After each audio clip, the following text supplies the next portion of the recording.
We're Justin and Jesse. We retired at 30, sold everything, and moved into a van with our pets.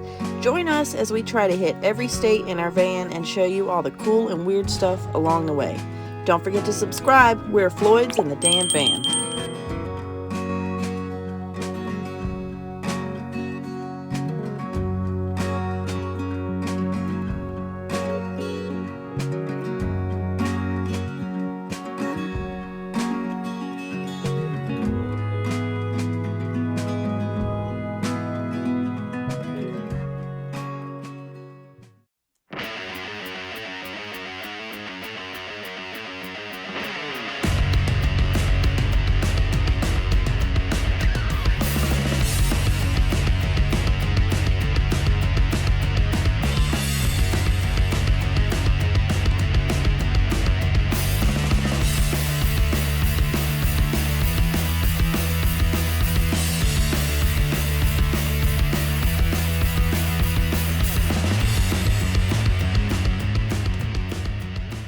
We are in Livermore, California.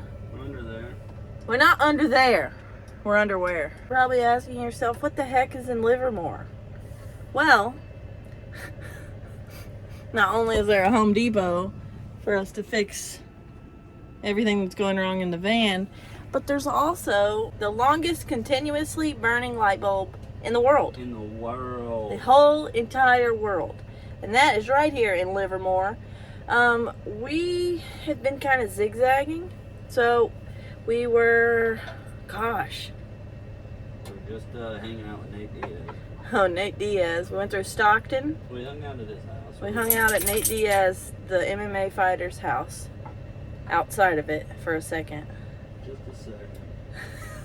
And then before that, we were in the Sacramento area. Before that, we were in Folsom.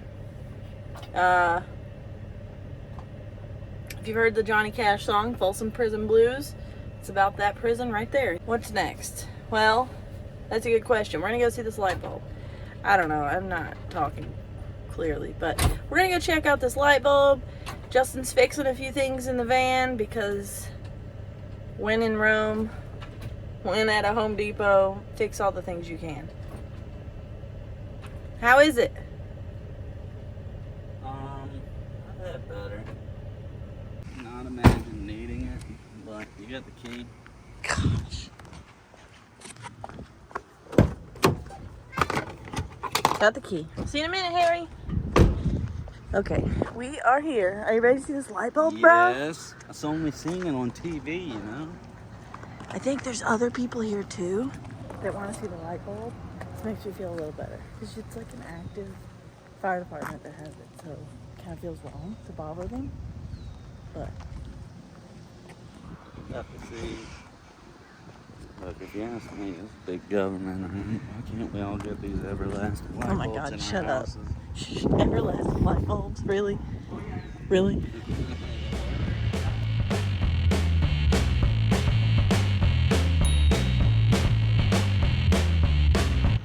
There's Justin just walking around the fire department. He loves firemen though.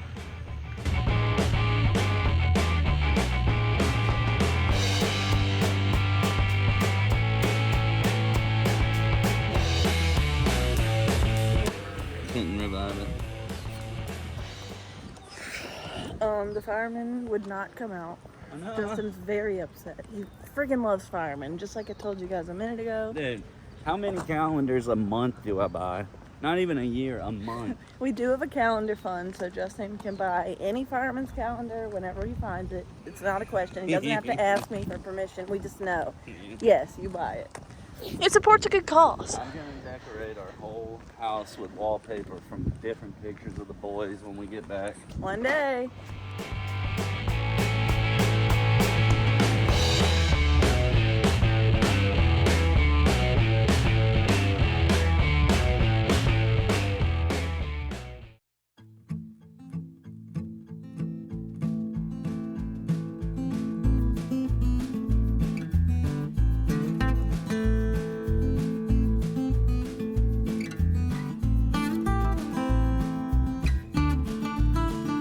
So on our way to the coast, we God damn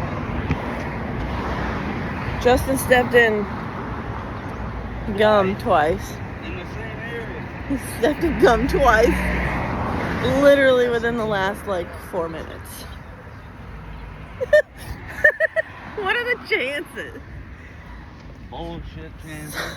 So anyways, we stopped here in San Jose. The Winchester House is here, which is really awesome, right? You guys have heard of the Winchester House, the house they could never stop building with staircases that lead to doors that go nowhere, haunted, blah, blah, blah. Well, it's like $40 a person to go in there. I'm just not about to pay $80 to go in a house. Hell no. Stupid. Better get mine. Anyways.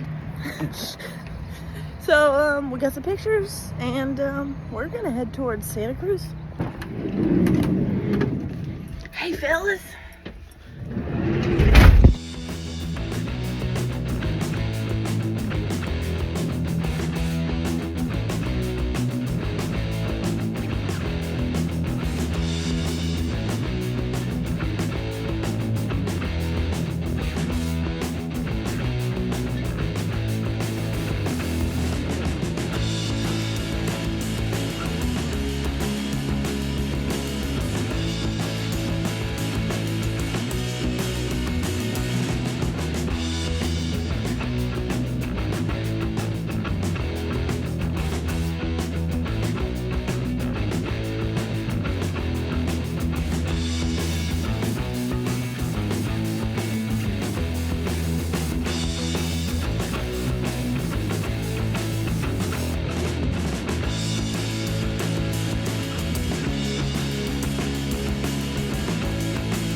Yeah, it's going pretty well. You doing okay? Nice.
Yo, I don't know what's going on, but everyone just got off this trolley and they're all just filming the most random shit. Is Like, this trolley gonna explode or something? This car in front of it, everyone jumped out so they could get pictures.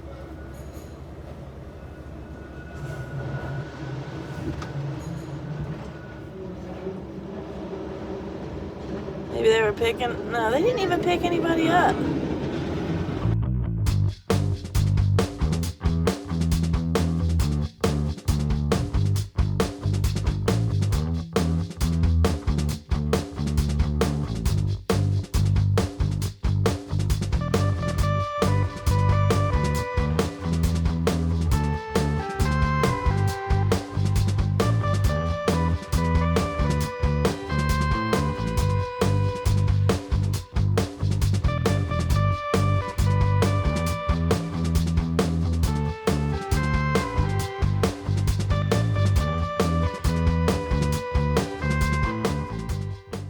So welcome to San Francisco, everybody. This is our first time here. We're kind of overwhelmed and not sure what to do. Also, the traffic is ridiculous. But last night we found an awesome free camping spot. It was on the side of a road, but right beside of a beach. So a little give and take there, but we didn't hear much traffic. We got a good night's sleep. We got up this morning, got some coffee, and we've been checking out different things as we can think of it, and different things as they pop up on Atlas Obscura, which is one of our favorite apps we always tell you guys about. Drove by the Full House. We got to see Alcatraz from afar. Can't go there, because, you know. Hyde's Pier, or whatever. Yeah, the pier. And then we saw the Golden Gate Bridge by accident from afar, and we're going to go there pretty shortly. But first, we gotta stop and hop out right here at the Bohemian Club. Ooh, what is that? I'll tell you about it in a minute. But maybe I'll get to be a member. Can I be a member? No, it's boys only.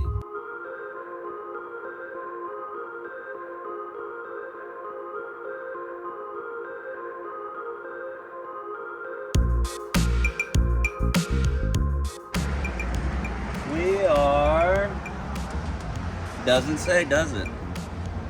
We're at the Bohemian Club here in San Francisco. Weaving spiders, come not here. That's their motto.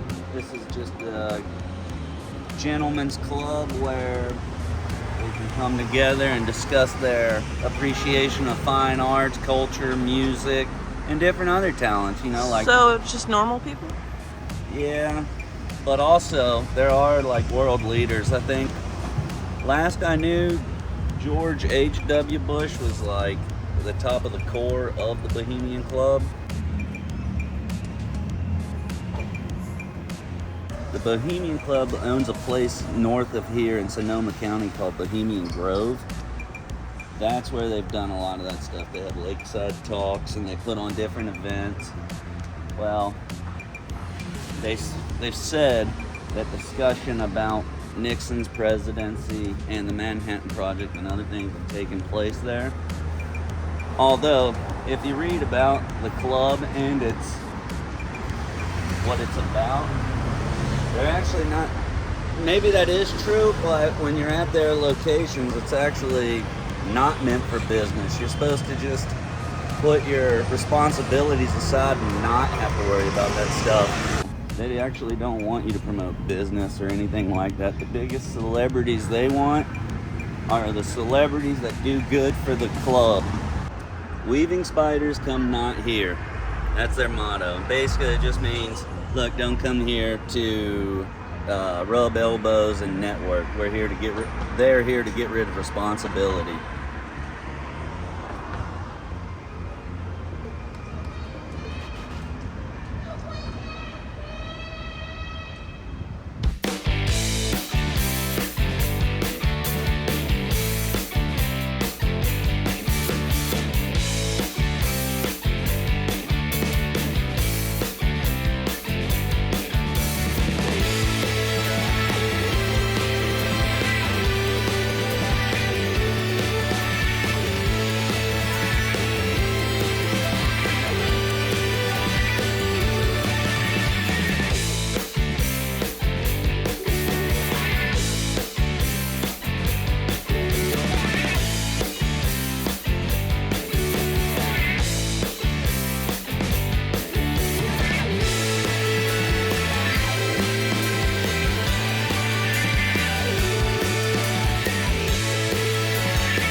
welcome back, kids and coaches. I'm Coach Kent Murphy. We're outside of San Quinten right now at the West Gate. The exciting thing about this, for a lot of people, not much. But Merle Haggard did 15 years here, or he got sentenced to 15 years in prison here before he was pardoned by President Ronald Reagan. But no, the song, Mama Tried, I Turned 21 in Prison, he really was in prison here when he was 21 years old.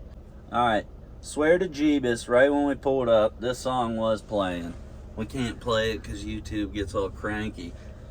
But it's super ironic because Johnny Cash is who gave Merle Haggard the motivation and the ambition to become a country music star himself when he saw Johnny Cash perform live here at San Quinten.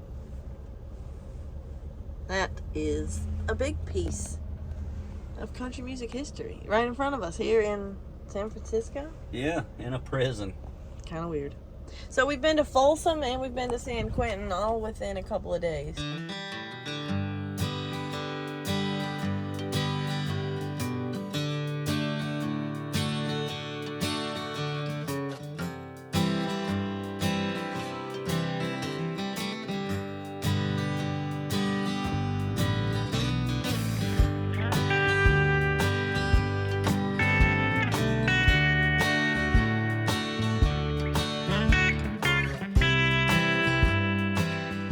Good morning from Oakland, California. We had to go through quite the sketchy neighborhood to get here. But using our favorite app again, Atlas Obscura, we found something pretty awesome hidden in a cemetery right here in Oakland. Here at the Jonestown Memorial, it commemorates all the victims of the Jonestown Massacre. If you've never heard of the Jonestown Massacre, check it out. It's really tragic. Over 900 people lost their lives in this event. Look right here. This name, James Warren Jones, he's the reason why all of them lost their lives. You probably know him better as Jim Jones, the Kool-Aid guy. He led a cult called the People's Temple, and they were basically like commies, and they wanted to live on their own. Well, in California, they got a lot of pushback from the government, so they packed up and headed down to South America, down to Guyana, which they called Jonestown, and you wouldn't believe it, named after the narcissist himself. Anyways, the government came down, they were trying to do an inspection. They ended up killing a politician that came there to check them out. So Jones got on the radio, Jim Jones, and he made the call like, hey, this is it, this is our time. We're supposed to kill ourselves now and send everyone home. So a bunch of people started drinking this Kool-Aid, and then the people that didn't drink it, they were forced or injected with shit.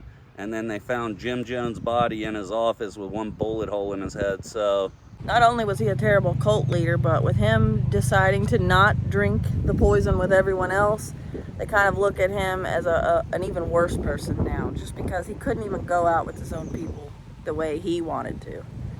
He had to take the easy way out. So say what you will about these crazy cult people, but it is really sad. It's a lot of people gone.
If you haven't subscribed to the Floyds, what are you doing with your life?